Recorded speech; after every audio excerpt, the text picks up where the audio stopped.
আমাৰ বিটিআৰ 15টা সমষ্টি আছে 15টা সমষ্টিতে আমি প্ৰাৰ্থী প্ৰক্ষেপ কৰিম আৰু বিটিআৰৰ বাহিৰৰ 6টা সমষ্টিত আমাৰ প্ৰায় প্ৰস্তুতি চলিছে আমি কেনেকৈ মিলাব পাৰোঁ আৰু কেণ্ডিডেটটো প্ৰায় ঠিক হৈ গ'ল এটা ডিছকাশ্যন হৈ আছে এই টোটেল 21টা সমষ্টিত আমি এইবেলি এই বিধানসভা নিৰ্বাচনৰ কাৰণে আমি সাজু হৈছোঁ তাৰ ভিতৰত বিটিআৰৰ 15টা সমষ্টি প্ৰায় ফাইনেল আমি ইয়াত খেলিমে বাকী 6টা সমষ্টিত এইটো কাৰ লগত কেনেকৈ মিলাব পৰা যায় এইটো এটা ডিছকাশ্যন চলি আছে হয় বিজনী সমষ্টিৰ বিজনীবাসী এতিয়া বিভিন্ন জাতি জনগোষ্ঠীৰ ৰাইজ এই ৰাইজে সদায় মানে কৈ আছে যে মানে এটা ঢৌ উঠাই দিছে আমাৰ পুৰণা বিধায়কক লাগে পুৰণা বিধায়কক লাগে পুৰণাজনক লাগে এই ঢৌৱে বহুতক মানে কাম কৰিছে কাম কৰাৰ ফলত মানে ক'বলৈ গ'লে বিজনী ৰাইজে বিচৰাৰ কাৰণে আজি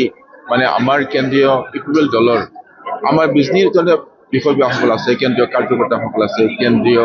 জিলা ব্লক প্ৰাইমাৰী কাৰ্যকৰ্তাসকলে বিচৰাৰ কাৰণে আজি মই পাবলৈ সক্ষম হৈছোঁ তাত মই সুখী তাৰ কাৰণে মই নিজে বিশেষকৈ আমাৰ কেন্দ্ৰীয় ইকুৱেল দলৰ সভাপতি প্ৰমুখ ডাঙৰীয়া লগতে কোৰ কমিটিৰ সকলো সদস্যসকল কেন্দ্ৰীয় কমিটিসকলৰ নীতিবৃন্দসকল বিজনী জিলা কমিটিৰ মানে পেৰেণ্ট ইয়থ উইমেন আৰু বিভিন্ন চেল আমাৰ বেংগলী চেল আদিবাসী চেল কচাফুৰ চেল তাৰপিছত আমাৰ মাইনৰিটি চেল মানে সকলো চেলত মানে যিসকল মানে নীতিবৃন্দসকল আছে সকলো চেলেই মোক বিচৰাৰ কাৰণে আজি আমি এটিকেট পাবলৈ সক্ষম হৈছোঁ গতিকে সকলো চেলৰ নেতৃবৃন্দসকলক মই ধন্যবাদ জ্ঞাপন কৰিছোঁ বিজনী জিলা বিশেষকৈ আমাৰ parent youth women block primary সকলো চেলকে আদি কৰি পেলাই মানে আমাৰ কাৰ্যকৰ্তাসকলে বিচৰাৰ কাৰণে এই মানে আজি কেন্দ্ৰীয় মানে সকলোকে মই ধন্যবাদ জ্ঞাপন কৰিছোঁ মই তেওঁলোকৰ মানে যিটো কাৰ্যকৰ্তাসকলৰ যিটো মানে ভূমিকা তাত মই বহুত সুখী মই আশা কৰিছোঁ তেওঁলোকৰ এই যিটো মানে অশেষ প্ৰচেষ্টা এই প্ৰচেষ্টা ফলৱতী হওক মানে ৰেখা জনসাধাৰণৰ প্ৰাৰ্থনা জনাইছোঁ বিজনী সমষ্টিত যাতে এইবাৰ আকৌ মানে পুনৰবাৰ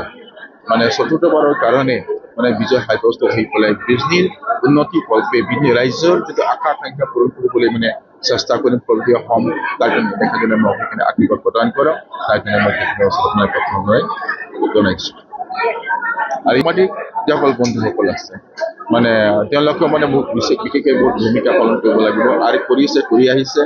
আগতেও মানে মই আপোনাৰ 15টা বছৰত মানে সেই ভূমিকা পালন কৰিছে এইবুলিও কৰিব এই আশা ৰাখিছোঁ আৰু এই আশাৰে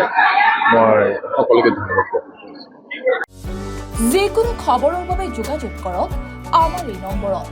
9181 307 221